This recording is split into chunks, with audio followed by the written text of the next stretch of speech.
At the station's annual gala, Eliza's hand, not mine, found Dale Peterson's arm, her laugh echoing too brightly for the room. My advertising client, a man I'd chased for months, simply shook his head, looking past me.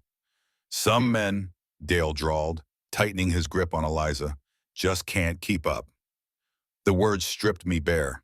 Eliza May Carlson had a way of filling a room, even then. When I met her in a communications elective at the State University, she was already charting a course. Her broadcasting major wasn't just a degree, it was a mission. Our courtship moved fast, a whirlwind of late-night study sessions that turned into late-night talks, the kind where you unravel your future together without realizing you're doing it. I was in marketing, a decent enough path, steady. We married a month after graduation, a small ceremony back in her hometown, and settled into a rhythm that quickly became hers. Her career was a train picking up speed. First, a weekend reporting gig in Huntsville, then a weeknight anchor spot. Next, a move to Mobile, a larger market, bigger station. I found work easily, always adapting, always following. I considered myself a supportive husband. It felt important to be there, to be the steady ground beneath her rise. There were times, sure, when I felt like the tail end of our journey, more observer than participant. But my ego, I told myself, was robust enough to handle it. I believed that then. The real break came when a Birmingham station offered Eliza a primary anchor position, a major market. This was it, the brass ring she'd always talked about. We packed our lives again. I landed a good advertising job downtown, another solid position. For a while, Birmingham felt like a fresh start, a new horizon. Then Lily arrived, a tiny, demanding, utterly beautiful creature who temporarily reoriented our world. For a few months, our focus shifted. A bright, fragile thing held between us. Life found its new routine. My alarm sounded at 5:30 each morning, before the sun. I'd make coffee, then fix Lily her oatmeal, usually with sliced bananas, while Eliza prepped for the station. I'd drop Lily off at Mrs. Gable's house down the street before heading to my office. After work, I picked Lily up, took her home, made dinner. It was often something simple. Grilled chicken, steamed vegetables. We'd eat at the kitchen table, just the two of us, sometimes talking about her day, sometimes just the quiet sounds of forks on plates. I'd read her a story, tuck her into bed by 8:30. The house would fall silent, save for the hum of the refrigerator. Eliza worked late. She co-hosted the 6 p.m. and 10 p.m. news broadcasts with Dale Peterson, a man whose smile seemed permanently affixed, even off camera. I'd clean the kitchen, maybe read a trade magazine, then often find myself nodding off on the sofa, a half-watched baseball game on the television. I'd wake to the soft click of the front door, the rustle of her coat being hung, the faint smell of studio makeup. She'd slip into bed, careful not to disturb me, long after Lily and I had been asleep. Our schedules rarely aligned. We were becoming neighbors rather than husband and wife, our lives running parallel, touching only briefly in the dark. The ache of infrequent intimacy settled into a quiet hum in my chest. The rare opportunities for connection, those early agreements about her demanding career, now felt like distant memories. I understood her ambition. I always had. But a simmering frustration began to build, a low thrum beneath the surface of my compliant support. Then came the post-mortem meetings.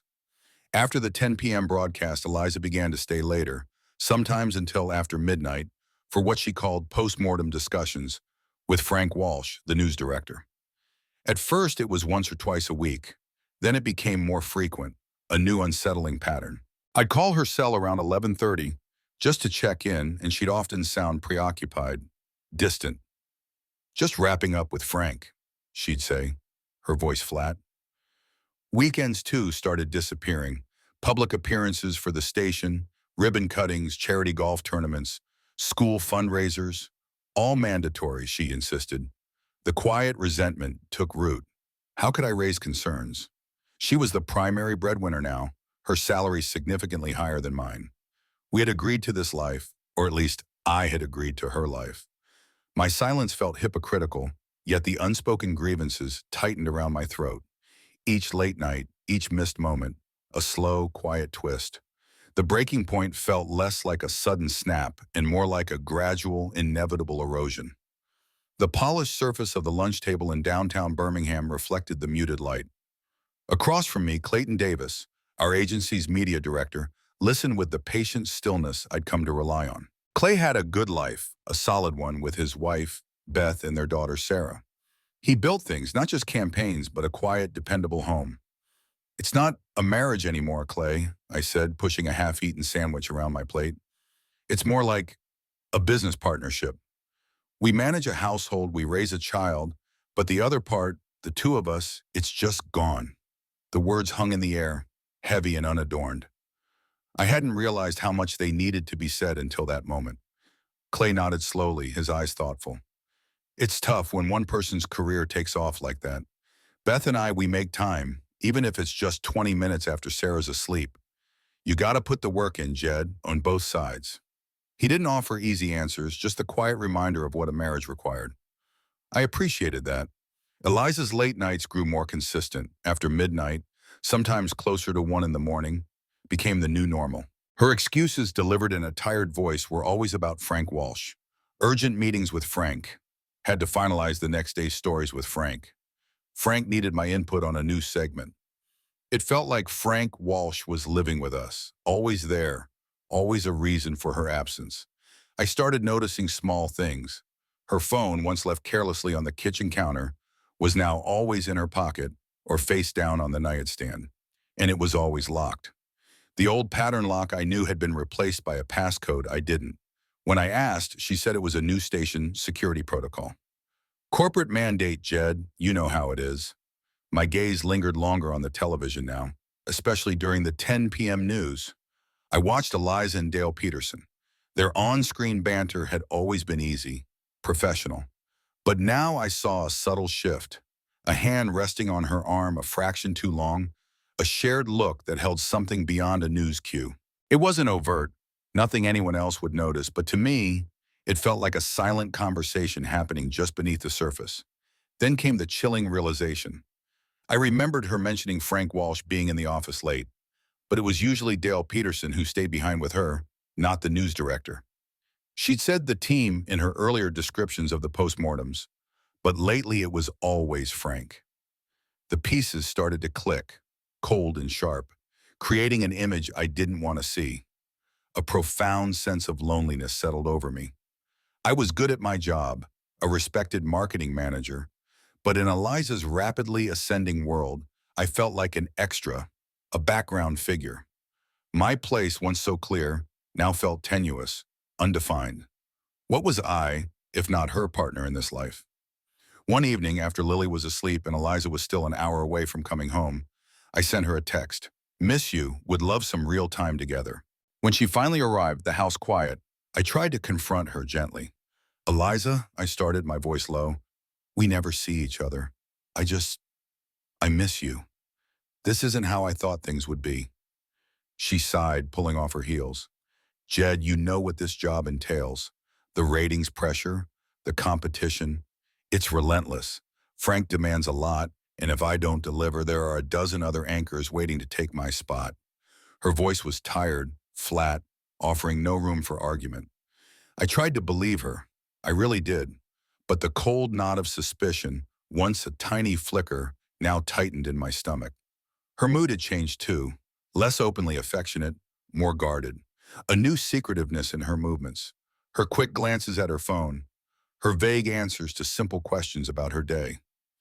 I felt like a bystander in my own life, watching my wife drift further away, caught in a current I couldn't control. The thought of infidelity, initially dismissed as unthinkable, now niggled at the edges of my mind, a persistent, unwelcome hum. I started to track her schedule, mentally noting the exact time she left, the time she returned. I'd check the station's online program guide, seeing when the 10 p.m. news truly ended. I looked for discrepancies, for gaps, for anything that didn't quite line up. The quiet house felt less like a home and more like a surveillance post. The late-night calls continued, soft murmurs from the next room, followed by Eliza's hushed goodbyes. Her phone, always close, always locked, became a silent sentinel of her new secret life. I remember the afternoon I'd reached for it, lying face up on the kitchen island, a notification blinking on the screen. For a fleeting second, the lock screen had been bypassed. Her hand had darted out, snatching it back with a speed that spoke volumes. Just a work text, she'd said, too quickly, too brightly, her eyes avoiding mine. The memory now felt like a cold stone in my gut. I began to check the odometer on her car each morning, noting the mileage before she left for the station. I'd fill her tank discreetly, making sure I knew the starting point. When she claimed to have gone to a downtown meeting, I'd calculate the approximate mileage. The numbers rarely added up. There were always extra miles unaccounted for, too many for a quick errand. The next step felt less like detection and more like an invasion, but the quiet desperation had reached a point where I didn't care. I found a way to install tracking software. Her work-provided laptop was easy enough, left open on the kitchen counter one evening while she showered. Her phone was harder, but a moment alone in the car, her charging cable plugged in, gave me the window I needed. The applications were small, hidden, sending data to a secure server I accessed from my own laptop, late at night after Lily was asleep. The data came in, stark and irrefutable. Timestamps, GPS coordinates, late night stops, consistently, after the 10 p.m. broadcast. An address appeared repeatedly, one I didn't recognize as a station satellite office or a known restaurant for client dinners. A quick cross-reference with public records brought up a name, Dale Peterson. His apartment building, less than 2 miles from the station. The cold fear solidified into a hard, brittle certainty. One particular evening, Eliza came home past midnight, claiming an urgent production meeting. As she walked past me, the faint scent of a perfume I didn't recognize, light and flowery, lingered in the air. It wasn't her usual scent, the one she'd worn for years. It was different, a detail so small, so innocuous, yet it screamed of another woman's world, or perhaps a woman trying to erase the scent of another man. I started to record our conversations, not all of them, just snippets when the opportunity arose. I used my phone, tucked carefully in my shirt pocket, the small microphone picking up her voice, sometimes mine. I wasn't sure what I hoped to catch, a slip of the tongue, a confession. I just knew I needed something more, something undeniable. The real evidence came from the laptop. Accessing her work email, her personal accounts, I found them, texts, instant messages, and emails exchanged between Eliza and Dale.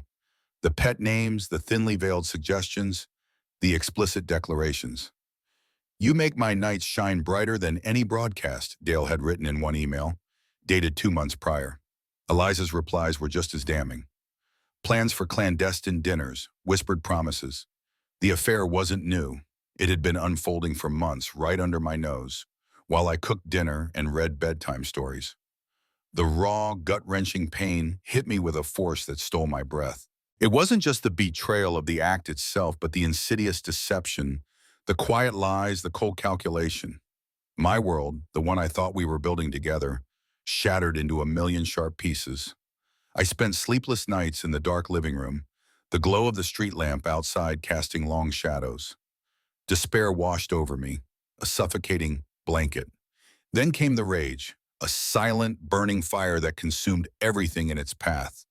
But beneath it all, a cold, calculating resolve began to form. This wasn't just a mistake, it was a chosen path of deceit. I reread the messages, meticulously noting dates, Tim's specific content. The depth of her deception, the sheer casualness of their intimacy became sickeningly clear. This wasn't a momentary lapse, it was a full-blown affair, carefully orchestrated. I decided against an immediate confrontation. What would that achieve? A tearful apology? More lies? No, I needed more. I needed every single shred of evidence. Every date, every time, every damning word. My meticulous nature, once focused on advertising campaigns, now turned inward, obsessively documenting the unraveling of my marriage. A plan began to form in my mind, not for reconciliation. The idea of forgiving this, of rebuilding, felt impossible. This was about payment, about consequences. My love for Eliza, once so steadfast, had curdled into a bitter, icy determination. She had made her choices. Now she would face them. I met Clay for lunch again, but this time the conversation was different. I didn't just need a sympathetic ear. I needed an ally, or at least someone to hear the plan that had been meticulously forming in my mind. We sat in a quiet booth, the clatter of silverware and low hum of voices around us a distant backdrop. "I'm going to make them pay," I said, my voice flat, devoid of emotion. I laid out the core of it, the betrayal, the evidence, the cold resolve. Clay stared at me, his fork halfway to his mouth.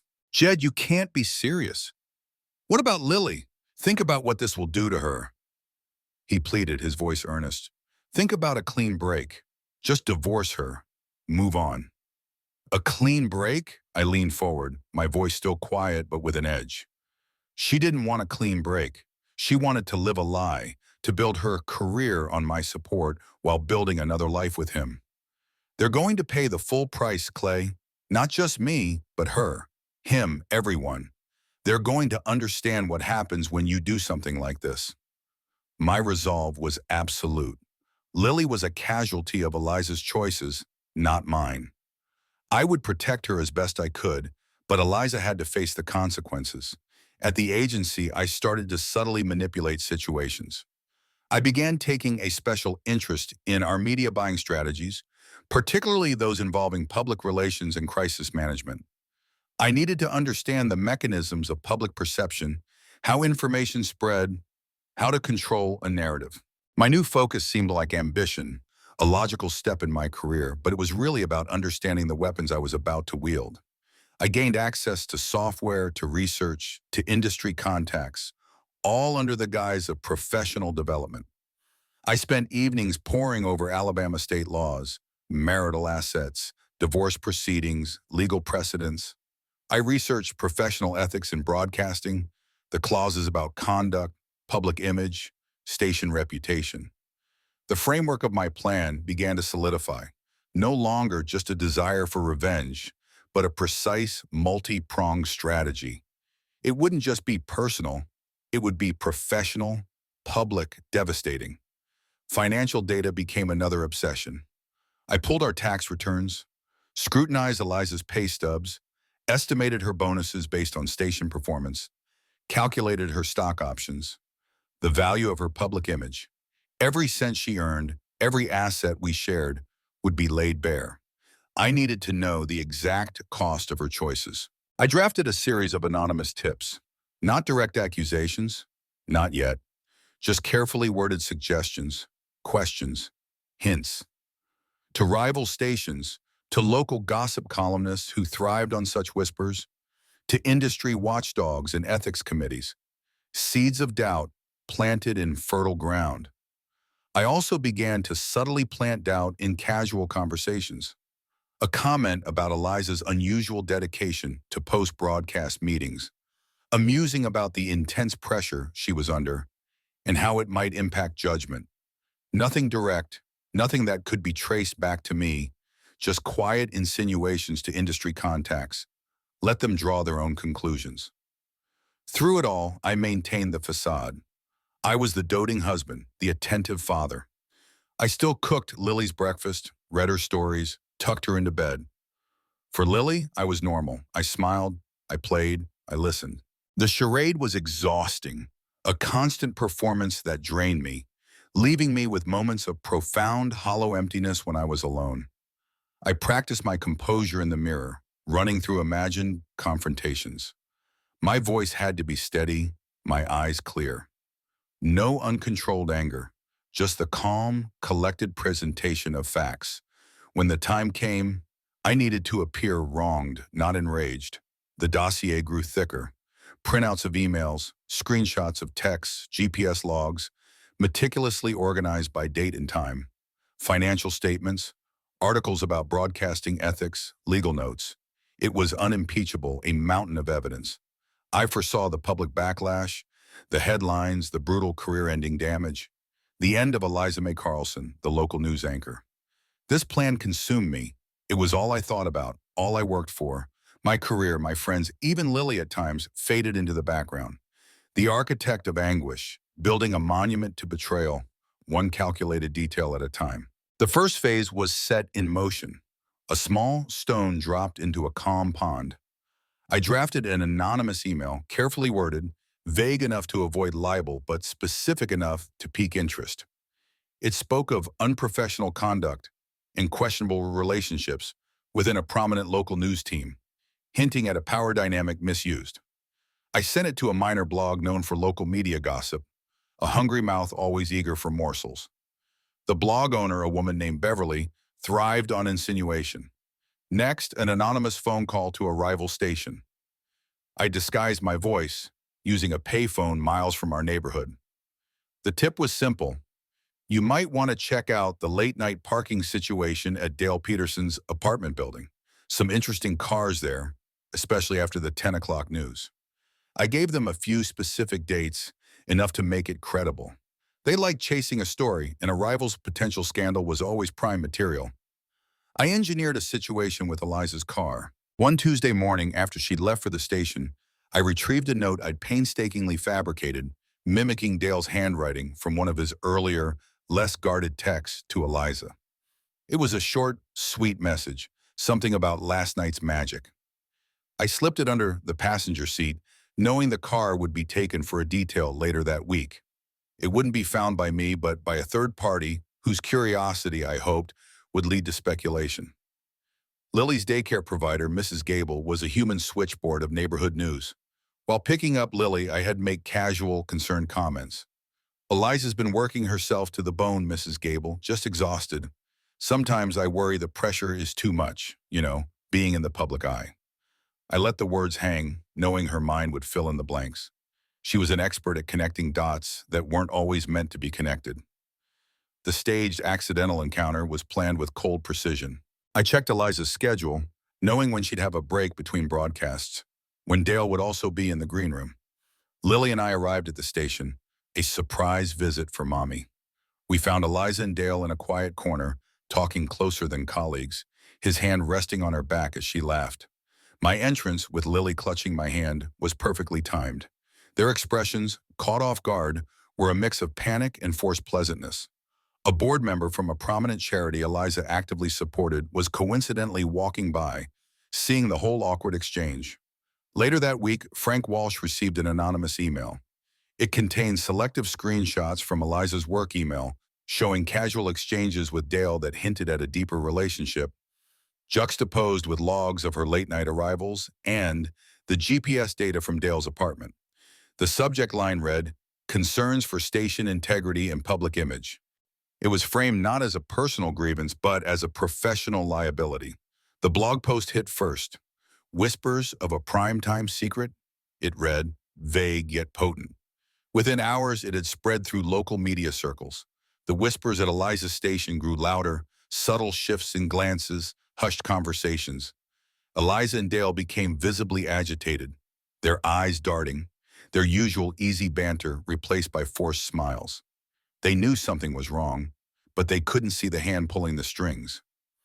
If you're wondering how much a reputation is worth, or how far a man will go for what he believes is justice, stick around to the end to see how life's costly choices unfold. I set up the automated system. At a specific, predetermined time, the full dossier of evidence, emails, texts, GPS logs, financial summaries, ethical guidelines, would be emailed to the news directors of every major local station, the editors of the state's largest newspapers, the most prominent industry publications, and the regional network executives. My advertising skills crafted a compelling, anonymous narrative that accompanied it, painting Eliza and Dale not just as adulterers, but as a deceitful duo who compromised station integrity for personal gain. The local newspaper's gossip columnist, picking up on the blog and the whispers, began hinting at a power couple's secret in his Sunday column. The net was tightening. On air, Eliza's cheerful demeanor, once her strongest asset, began to crack. Her smiles seemed to falter, her eyes held a flicker of something haunted. A few times she stumbled over a word or lost her place on the teleprompter.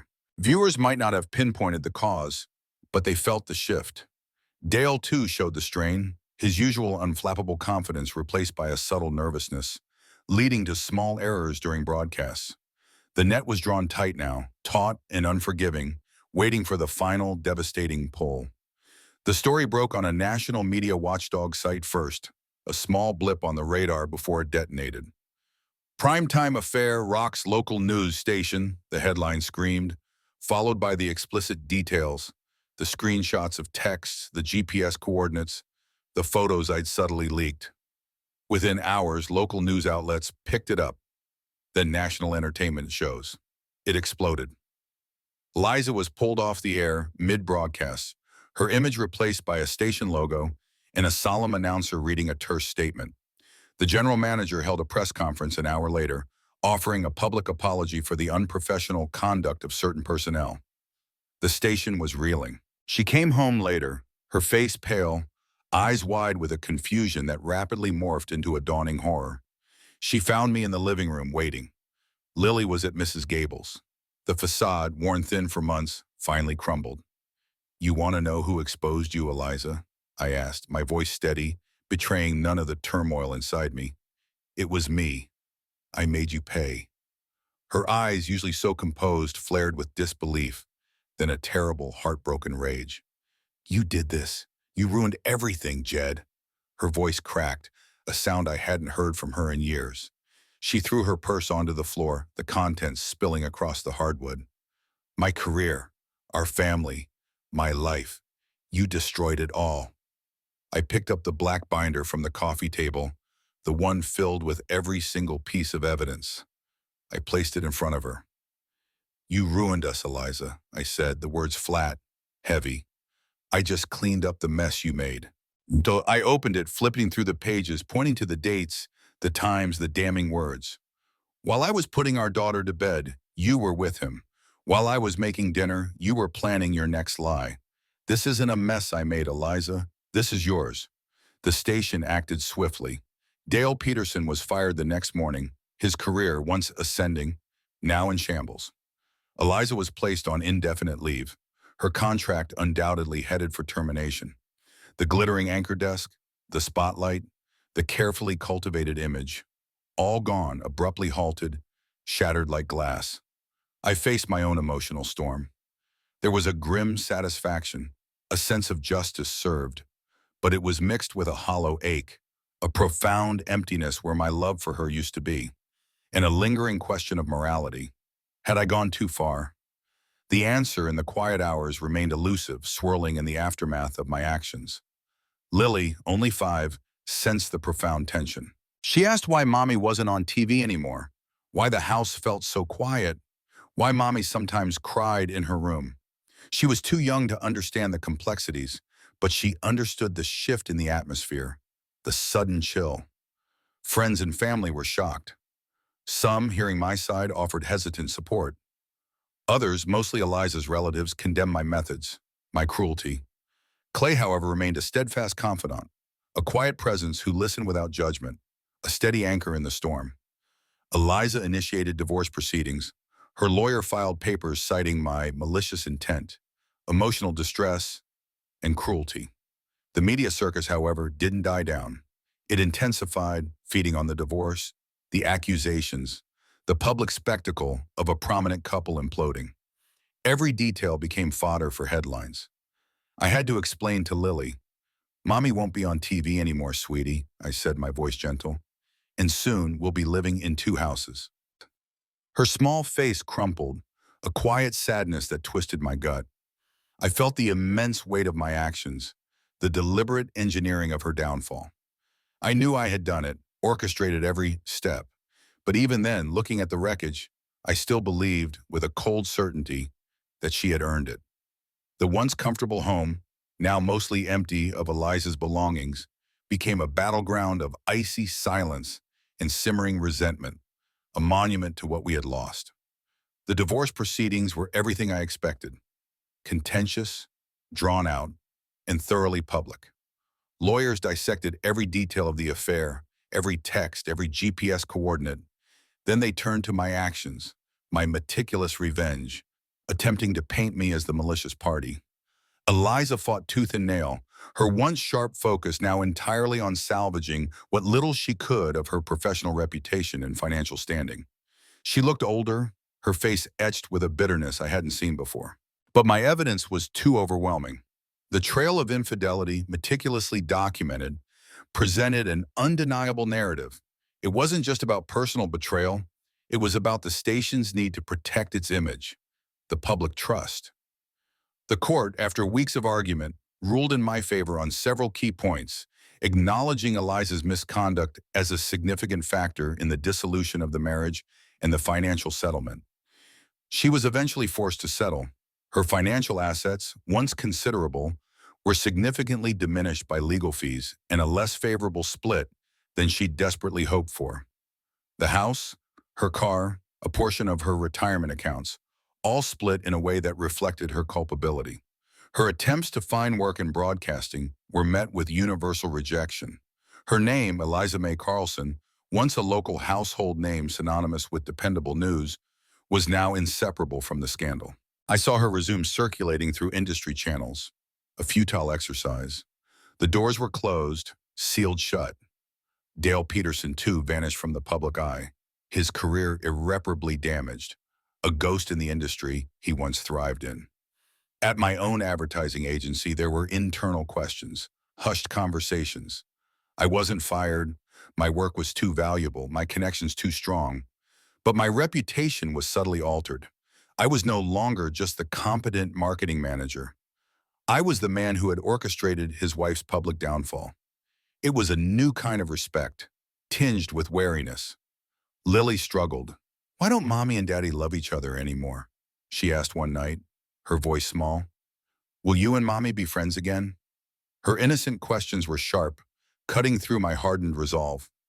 I struggled to maintain a positive co-parenting relationship with Eliza, but the animosity lingered, a thick, unspoken cloud between us. Our interactions were brief, formal, usually centered around Lily's schedule, devoid of any warmth.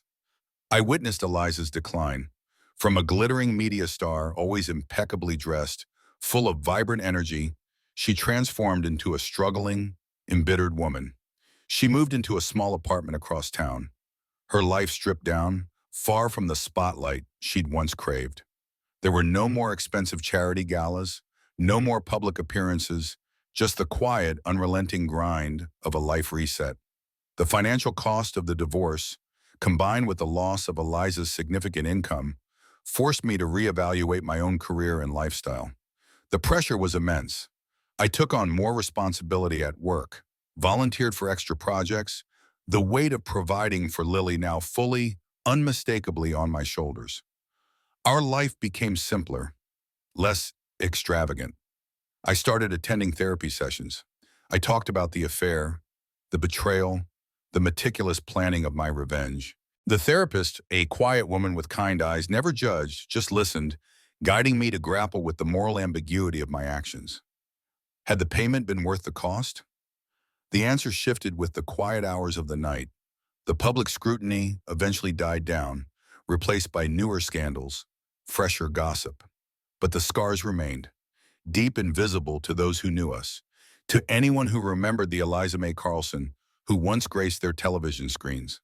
The world had moved on, but we were left to live with the aftermath. Years passed, blurring into a quiet rhythm. Lily grew taller, her laugh still bright, but with a new, reflective quality in her eyes. I established a new routine, focusing entirely on her stability and well-being. Our lives were simpler now. We moved from the upscale house we'd share with Eliza to a smaller, more modest place in a quiet neighborhood. It was a stark contrast, a tangible reflection of our new financial reality, but it was ours, just Lily and me. Eliza worked a non-glamorous job, far from the cameras, selling advertising space for a small local paper. Her life was significantly more modest, stripped of the luxuries and public adoration she'd once known. She rarely saw Lily, their relationship strained and superficial. The lingering bitterness between Eliza and me, and my unwavering protection of Lily from further hurt, kept a firm distance between them. Visits were awkward, formal affairs, devoid of any genuine connection. I grappled with the emotional fallout of my actions. In the quiet of the night, when Lily was asleep and the house was still, I questioned it all. Was the satisfaction of revenge truly worth the widespread destruction? The clear-cut lines of right and wrong I'd once drawn had blurred, leaving behind a moral landscape far more complex than I'd anticipated. I watched Lily, a resilient child, but quieter than she might have been. She carried the unseen weight of her shattered family, a burden too heavy for a young soul.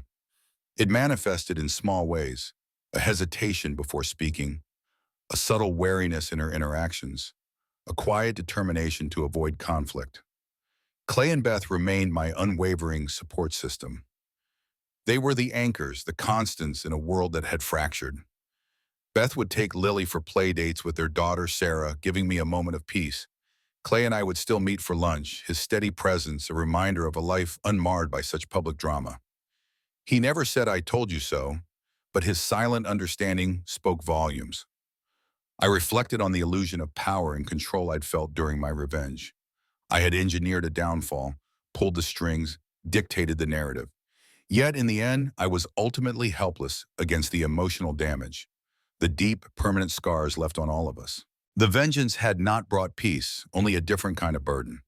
I found solace in mundane activities, coaching Lily's elementary school softball team, the simple act of preparing dinner each night, quiet evenings at home reading a book while Lily did her homework. These small, ordinary moments became the foundations of our new normal, a quiet defiance against the chaos we'd endured. Years after the divorce, an email arrived from Eliza, a tentative message seeking a semblance of peace, a way to move past the bitterness. And "Can we talk, Jed? For Lily's sake, if nothing else." I read it, my fingers hovering over the keyboard, but the words wouldn't come. The truth was, there was nothing left to say. I deleted the email, keeping a firm, unyielding distance. The chasm between us was too vast, too deeply carved.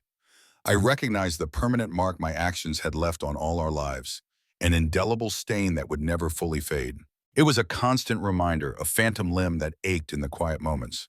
I learned to live with the quiet regrets, the knowledge that some prices, once paid, cannot be truly reversed. I found a new kind of strength in my unwavering dedication to Lily, striving to be the parent she needed, a steady, dependable presence. The memory of the affair and my subsequent revenge acted as a constant, somber reminder of human frailty, of how quickly trust can erode, and how deeply ambition can corrupt. Life moved on, but the sense of a profound loss, of a path irreversibly altered, remained. Lily, now a teenager, started asking more pointed questions. She'd found old news clippings, heard whispers from school friends.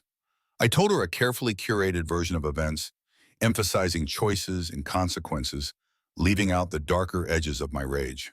Eliza, a shadow of her former self, occasionally tried to re-enter Lily's life more meaningfully, but the attempts often ended in heartbreak, the emotional chasm too deep.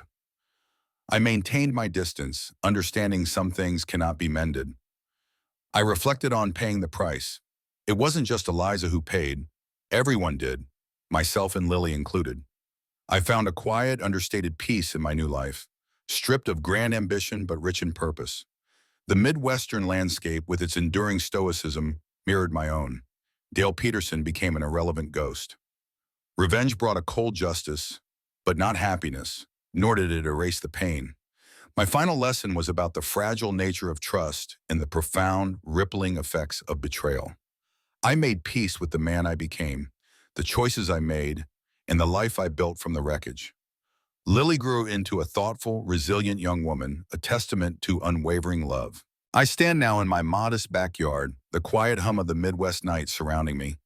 A man who survived, but with scars etched deep, forever changed by the price paid.